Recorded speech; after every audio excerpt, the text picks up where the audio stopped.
ব্রাজিলের ক্লাবের কাছে হেরেছে ইউরোপের সেরা দল পিএসজি। কদিন আগে অ্যাথলেটিকো মাদ্রিদকে 4 গোল দেওয়া পিএসজির ব্রাজিলের এই ক্লাবকে দিতে পারেনি এক গোলও। অন্যদিকে ব্রাজিল জাতীয় দলের খেলোয়াড় ইগোর জেসুসের গোলে জয় পেয়েছে লাতিনসের ক্লাবটি। যে দেশের ক্লাব ফুটবল যতটা উন্নত সেই দেশের খেলাও নাকি ততটাই উন্নত। তবে ইংল্যান্ড স্পেনের চেয়েও যুগে যুগে কেন ব্রাজিল এগিয়ে সেটিও অনেকে প্রশ্ন করেন।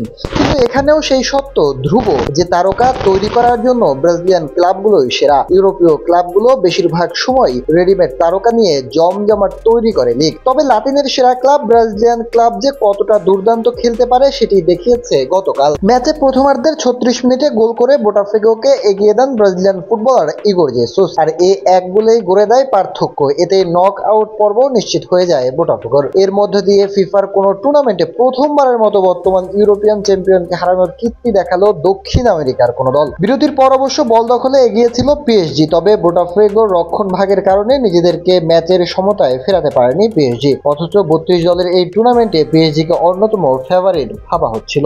এর আগে শেষ ম্যাচে চ্যাম্পিয়ন্স লিগের ইন্টার মিলানকে 5-0 গোলে ধসিয়ে দেওয়ার পর তাদের এমন ফলাফল ছিল ফুটবল সমর্থকদের কাছে অপ্রত্যাশিত। এদিন ম্যাচে বোটাফেগোর বিপক্ষে 16টি শট নিয়ে একটি শটও জালে জড়াতে পারেনি। এ বিষয়ে ম্যাচের পর বোটাফেগো গোলকিপার জেসুস বলেন, আমরা জানি আমাদের জয়ে সকলে বিস্মিত হয়েছে, তবে আমরা দেখিয়েছি ম্যাচে আমরা কতটা শক্তিশালী ছিলাম। ম্যাচটা কঠিন ছিল আমাদের, তাই রক্ষণটা ঠিকমতো করতে হতো। বলা যায় আমাদের কাজটা ঠিকঠাক মতো করেছি। পিএসজি কোচ লুইস এনরিকো জানালেন, আমরা বুঝেছিলাম ম্যাচটা কঠিন হতে যাচ্ছে, তারা ভালো ডিফেন্ড করেছে।